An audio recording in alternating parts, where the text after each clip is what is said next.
Anyway, Imam al-Ghazali considered it a fard ayn. Now, he says here, منها ذلك من رزق قلبا سالما وليس لازم ذلك من رزق قلبا سالما. It's not necessary for a person who was given a sound heart. Because other than Imam al-Ghazali, some of the ulama say that if they had a qalb salim, if they were just born with a good heart, they don't have to learn this stuff because they don't have problems with it. Now, Imam al-Ghazali said no. He said these diseases are ghara'iz. Ghariza is instinctual. It's something part of our nature. What he's saying is Imam al-Ghazali considered the disease of the heart to be inherent to the human condition. You can already see them manifesting in children. Greed, avarice, hatred. Little children will say, I hate you. They learn it. And at that moment, that's what they feel. I mean, thank goodness it doesn't, last, but at that moment, that's what they're feeling. So you can see already in children these diseases showing up. Now, what does it mean then that all children are born into fitrah? Right? Because that's obviously the question that arises from that.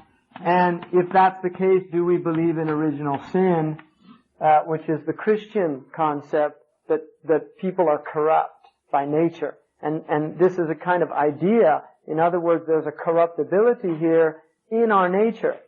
Now, the difference between the Muslims, we would say that there is an inclination to this, and it is instinctual. And this is what Imam al-Ghazali is saying.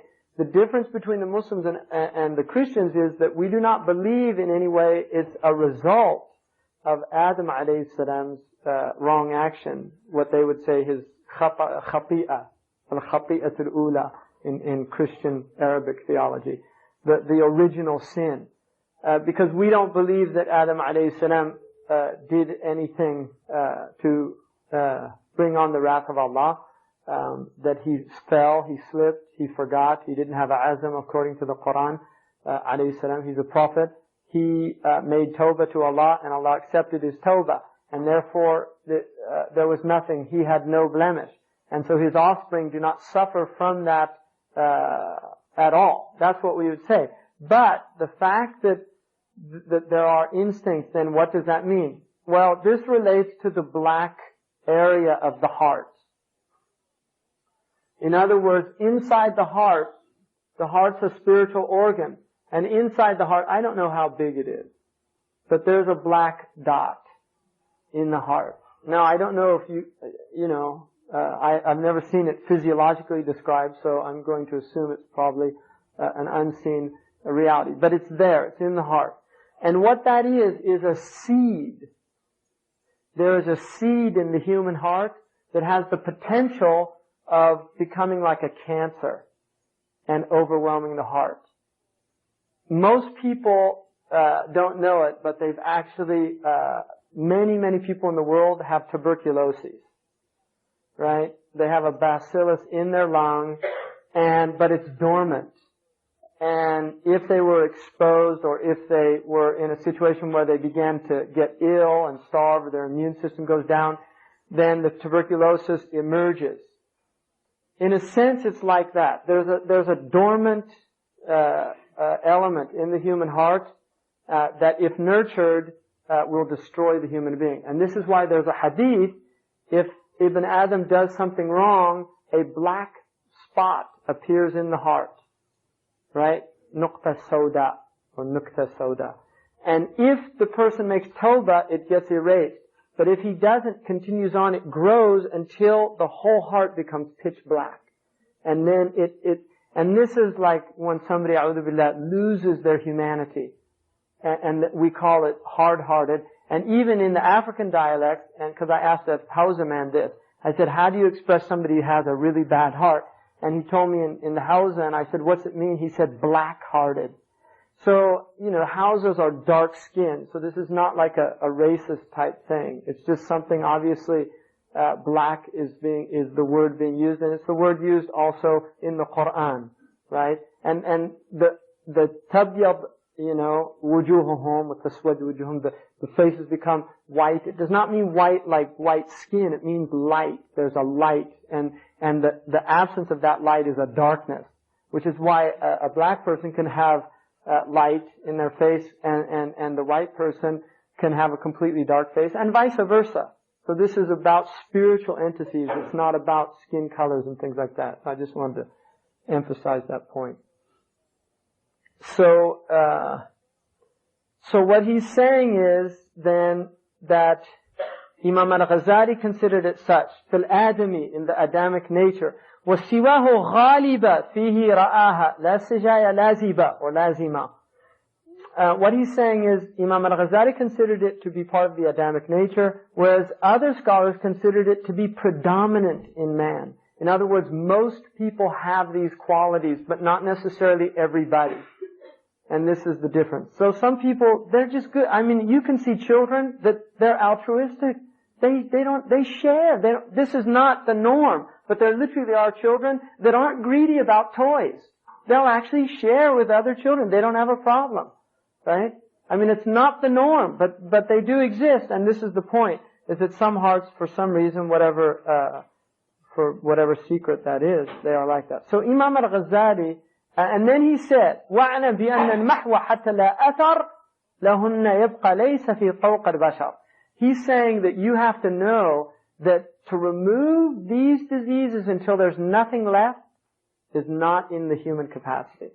And this comes from the ayah in the Quran, وَمَنْ يُوقَ شُحَّ نَفْسِهِ فَأُولَٰئِكَ هُمُ الْمُفْلِحُونَ. The one who has wiqaya or protection from the evil of his soul is from the people of success.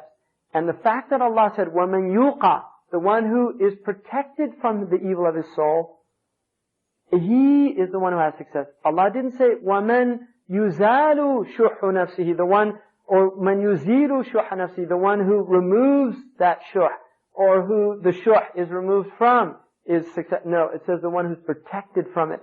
So again, it's like that tubercle, it's like that bacillus that's there in the heart. But if you're protected from it, it never goes into tuberculosis. It's only dormant. Mm-hmm.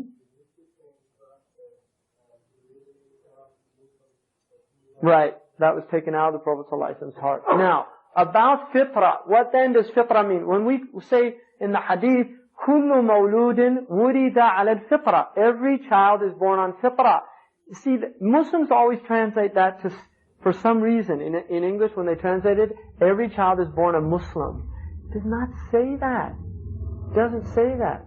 It says every child is born in fitra, which is not the same as in Islam. Although Islam is called in the Quran Deen al-Fitra, right? Fitrat Allah allati fatara an-nas alayha. It is the fitra. Islam is fitra. What does that mean? It means we're naturally inclined to it. So fitra is the inherent nature that human beings are naturally inclined to. And what the human being is naturally inclined to is to goodness. In other words, if you take a human being and you raise them correctly and nurture them, they will incline towards the truth. But they also have the qabiliyah, or the susceptibility to go astray. So what the fitra state is it's either or. It's either or. Now obviously there's going to be things that affect the fitra state. One of them is parents, states of parents, legitimacy, right, in terms of the birth. Even though there's no fault according to the Sharia on the child, there is an effect that illegitimacy does have in the unseen realm, which is confirmed by several hadiths. So there are, and this is why it's important for people before they have children to choose righteous. If there wasn't a reality to the parents, there'd be no meaning to choosing righteous people as mates, right? For a man, you're supposed to look for taqwa, and for the woman, you're supposed to look for deen, right? One of the salaf said, don't marry your daughter except to a taqi, because if he loves her, he'll show her ihsan, goodness, and if he doesn't like her, he won't oppress her. So taqwa is something you're supposed to look for, and the point being is that when you marry, you have to think of future generations. And so you want the children to be raised properly, and so parents are important that they have on Ash-Shafi. Bring you something that's enough. It'll be enough for you. من حدها والأصل والأشافي. Of these diseases from their etiology, their root, how they got caused, and how to cure them. And so he begins with bukhl. Now bukhl, the reason he's beginning with bukhl is not because it's the worst, but because he's going by alphabetical order. And bukhl is the first one. Bukhl, the bakhil is a miser. Bukhlun is miserliness.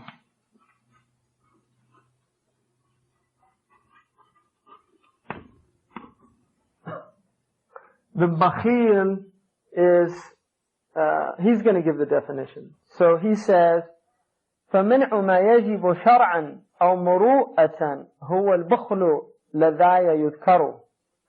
To begin with, the refusal to give what is necessary either by sacred law or by virtuous merit is the essence of miserliness, bukhl. That is mentioned among the diseases of the heart. Now, what he's saying here is there's two aspects to bukhl. One is one that relates to the sacred law, sharia. That's hukm shar'i, the legal judgment that the sharia gives. The other is what's called muru'ah. And muru'ah is a very important Arab concept that comes from actually the word for man. Chivalrous, manly, virtuous, right? Virtuous. So in the Arabic pre-Islamic culture, muru'ah was a very important concept. The closest thing that we have to it is chivalry, probably. If you know anything about European history and the knights of chivalry. This idea of acting virtuously because of chivalry. The muru'ah, the expectation on you to do that. So he's saying the first one is related to sharia rights. Like zakat. فَالْوَاجِبُ الشَّرْعِيُّ كَالزَّكَاةِ. Right? وَالنَّفَقَاتِ. You're not, it's not giving women child support. It's sharia. It's the sharia right of a woman to get child support. Or حقوق الناس. The nas. Nas is a word for nas. حقوق الناس are the rights of people. There's haqq. Right? Allah subhanahu wa ta'ala mentions about the people who وَفِي أَمْوَالِهِمْ حَقٌّ لِلسَّائِلِ. There's a right, or حَقٌّ مَعْلُومٌ لِلسَّائِلِ وَالْمَحْرُومِ. In their wealth is a haqq, is a right to the sa'il, the beggar, and the one who doesn't have money. His needs aren't taken care of. Right? So the miser is the one who doesn't take care of people who's able to.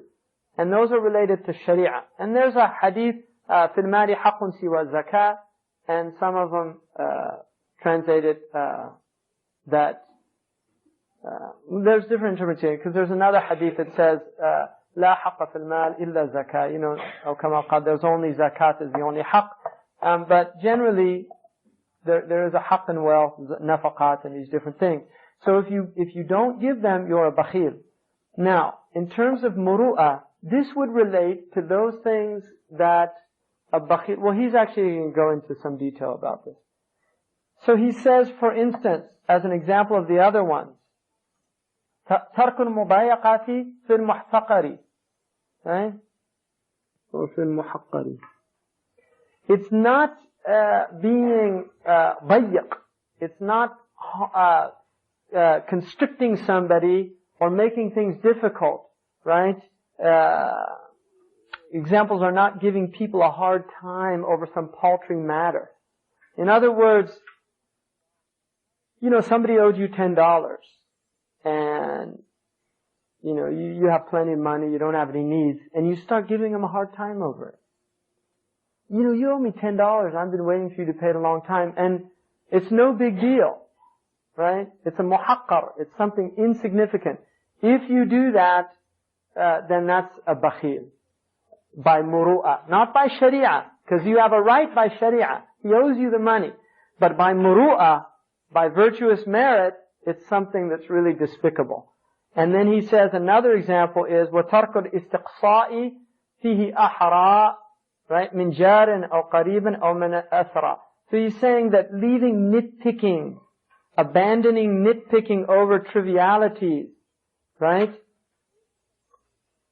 Avoiding such things, unfortunately didn't put those right. Avoiding such things is even more important for a neighbor, a relative, or a wealthy person. Right? So that's what it says.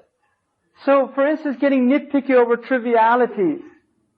Right? Things that aren't really important. And this is especially true if you're the neighbor of the person, or you're a relative of the person, or if you're wealthy. It's even worse if you're wealthy. Nitpicky wealthy people. Right? Because a wealthy person should have a type of rahab, a type of magnanimity, a generosity of being that they don't worry about it. It's no big deal. And there's a hadith that there's a man who was a wealthy man, and he didn't have any hasanat, except that he used to say to people, his servant, when he'd go out, tell him to collect money, he'd say, if they don't have it, just tell them not to worry about it. See, that's what he's saying there. That's muru'ah. And he died, according to the hadith, on Yom Qiyamah, Allah says to him, to his angels, this man was forgiving of people's transgressions against him, and I'm more worthy of forgiving transgression. In other words, if he's going to forgive his debt, then I'll forgive his debt. So that's a sign that this is not an insignificant thing. It's a big thing. And if somebody's wealthy, it's encouraged to let go of debts that they really don't need. If they see the person's having a hard time, just say Bismillah. Don't worry about it. Things like that. That's encouraged by Sharia. No. Then it's despicable from them. You see what I mean? In other words, if the person borrowing it has money, they're bakhil as well. What are they doing borrowing money? And there's rich people that do borrow money. Right? That's how a lot of them get rich. They're just like the hedge fund people, right? Those guys have made billions, and they lost billions, but they made it because their buddies shored them up, right? Gave them all that money. And that's big. That's called bi' al-gharar in Sharia. What they were doing, completely haram. And it's like the worst type of the leveraging, what they do. It's unbelievable. The thing is so haram. And because haram, there's a continuum of haram, and that's way down there. Likewise, if one is buying a sacrificial animal, or, doing something, hosting guests, you don't get picky about, if your guest spills something on the floor, you don't start saying, can't you watch yourself a little bit? That's a brand new carpet I have. There's no muru'ah there. You're supposed to make him feel, no, don't worry about it. I love tea on my carpet. Right? That's the Afghanis, I heard, have a proverb. They say the best thing for a carpet is spilt tea, right? That's obviously to make the guest feel good when he spills the tea, because they say no, and they say the proverb, and it's okay, alhamdulillah. So the point is, you don't worry about it, and that's muru'ah, right? It's showing meritorious virtue. And so he says also, like buying a funeral shroud. You're buying a funeral shroud. You're not haggling over the price. Right? It's just inappropriate. Because it should remind you of death, and so you forget about dunya. Really, that's the point. So he's saying it's inappropriate. Or a sacrificial animal. You want to get something good for Allah. And you start saying, no, that's too much for that, or this and that, right? Things like that. Or purchasing something you want to donate to needy people. Right? You should want to get something that's good and not something cheap. So looking for something cheap, there's bukhl in that. Trying to get a bargain on something for sadaqah or something for Allah is bukhl. And there was a short story written by E.J. Cullen called How Some People Feel About Jesus. It was a brilliant short story, but it was about a rummage sale for the church. They're always having rummage sales, like to support the church. And he said that for him it was kind of like he realized that that's what they cared about, the church, so much that they're going to sell their worst junk to support it. Right? And really that's important in Islam, the idea. And that's why it was really kind of shocking that some Muslim mosques start having these like rummage sales and things like that. for the mosque. I mean, that's a bad sign. Because you should give the mosque the best thing that you have, not the worst thing. Not the stuff you want to get rid of. Right? And it's a bad sign. So, then he says, وَمَنْ يُضَايِقُ مَنْ الْمُضَايَقَ فِي حَقِّهِ كَالْجَارِ غَيْرُ لَائِقَ هَتَكَ أَسْتَارَ الْمُرُؤَةِ كَمَا قَالَ أَجِلَّاؤُهُ الْهُدَاةِ الْحُكَمَةِ. That the one who gives a hard time for somebody who his right makes it inappropriate, like a neighbor, then he in fact has torn away the veils of dignity of his muru'ah. And this is as the majestic and wise guides have stated. In other words, the ulama have told us this. And then he says, كَمَنْ يُؤَدِّ الْوَاجِبَاتِ دُونَ طَيِّبَةِ نَفْسٍ أَوْ يَؤُمُّ الدُّونَ. Like somebody who is fulfilling his obligations without good cheer. So here's your zakat. You know, you're supposed to actually put your hand down, let them take, their hand should be on top. You should do it with smiling face and feel like it's an honor to do that. And they're honoring you by letting you fulfill the haqq of Allah. And also, Maduna, trying to find spending from the least of what he possesses for it. Now, so there he gives you the definition. So bukhl has two types. Bukhl which is shar'i and bukhl which is muru'ah. And they're both considered in Islam because karam, generosity, is one of the highest qualities of our Messenger sallallahu alaihi wasallam. In fact, it could be stated after his rahmah, inna akramakum 'inda Allah atqakum. He was the most atqa of us, and so he was the most generous, the most noble. And kareem means generous and noble. So the Arabs see it also as nobility, right? Nobility. And Allah is al-kareem. He's the generous. So it's really important to recognize that it's not just enough to be doing what the Sharia tells you, but also to go above and beyond that by showing generosity to Allah subhanahu wa ta'ala. And then he says, he gives us this etiology, the origin. وَأَصْرُهُ حُبَّ الدُّونَ لِذَاتِهَا أَوْ لِتَنَالَ النَّفْسُ مِنْ لَذَّاتِهَا. The origin of this is love of dunya. The reason you're a bakhil is because you love the stuff you're bakhil with. If you didn't love it, it's no big deal. Bismillah. No big deal. But the fact that you love it, you want to hold on to it. And then another thing about, another word for bakhil is mumsik. Mumsik. Right? In Spanish culture, Mexican, they say coda, you know? They go like that. It means like he doesn't have a hand to give out. He got cut off at the elbow. Right? He's cheap. So he's just got an elbow. So the mumsik is somebody in Arabic. It means also constipated. And the idea is that they're unable to let go of what is actually beneficial to let go of. So the idea is that, you know, if you don't give out of your wealth, it'll kill you. It'll poison you. And that you have to let it go. And that's why imsak is miserliness. And also, the root word for gold, pure gold, iqyan, is iqi, which is the meconium stool of an infant. So gold is related to feces, and there is a relation to it, you know, and that's why the Prophet ﷺ said in the hadith in the Musnad of Imam Ahmad radiyallahu anhu, he said that جعل الله ما يخرج من ابن آدم مثلا للدنيا, or كما قال, Allah has made what comes out of the son of Adam as a metaphor for the dunya. You see, in other words, ultimately the dunya is like feces. You know, you eat it, it's all beautiful and good food and everything, and in the end, it just comes out smelling and unpleasant and nobody wants it around.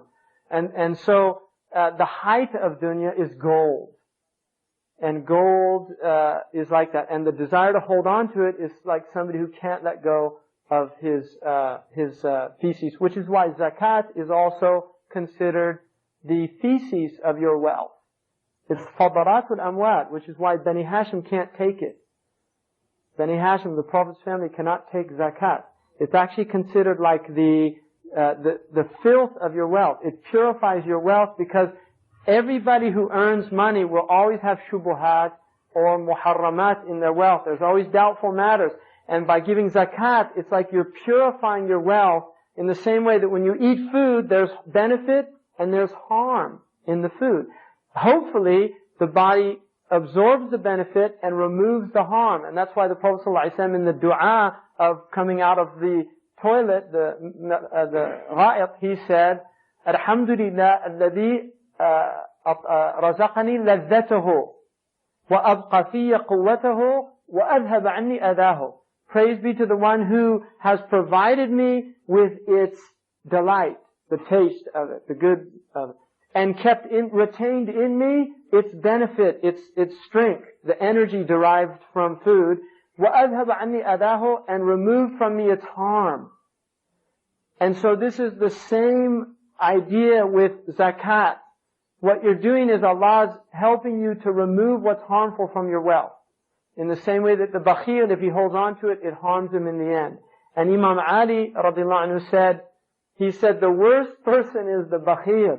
Because he said in dunya, he suffers, he's mahroom.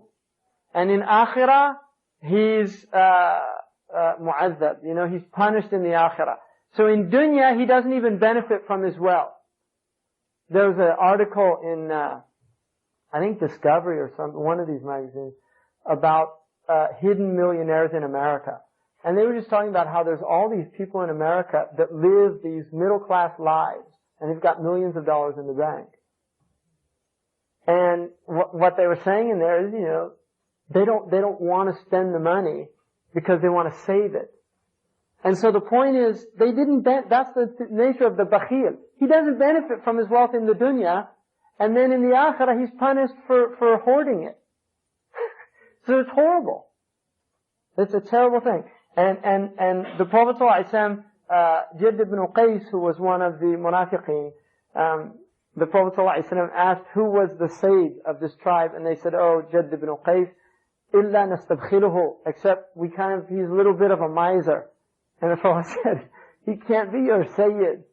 The Sayyid can't be a miser. And he said, وَهَلْ هُنَكَ دَاءٌ أَدْوَى مِنَ الْبُخَلِ? Is there any disease that's worse than bukhl, than miserliness? He said, he's not your Sayyid. So the point is that you can't be a Sayyid if you're a bakhil. And so he said that the origin is either love of dunya or for its own sake, just simply because it's dunya, or because the self wants some benefit from the dunya. Now, according to Ibn Hazm, he would probably say that one of the benefits that the self is trying to get by hoarding wealth would be to alleviate the fear of poverty. So in other words, just the fact that he's got millions in the bank makes him feel good, even though he's not benefiting from it. And that is assuaging his hala', his anxiety, because خُلِقَ الْإِنسَانُ هَلُوعًا, right? So he feels good. But the amazing thing about it is these people never feel good, because they're always worried about, oh my God, the stock index, NASDAQ, look at that. Well, what's going to happen? They're pacing up and down. I'm only worth 6 billion now. I was worth 12, like Soros, right? I was worth 5 billion yesterday. I'm only worth 4 billion today, right? He's 70 years old, right? Even if he set out to spend, $1 million every day, he wouldn't finish it for the rest of his life, right? It's unbelievable. So these people, it's a deep disease. Well, that's ultimately, it is a type of worshipping of money. Abdul Dinar, ta'asani Abdul Dinar with dirham. How wretched is the servant of the dinar and the dirham. So it is, ultimately that's what it is.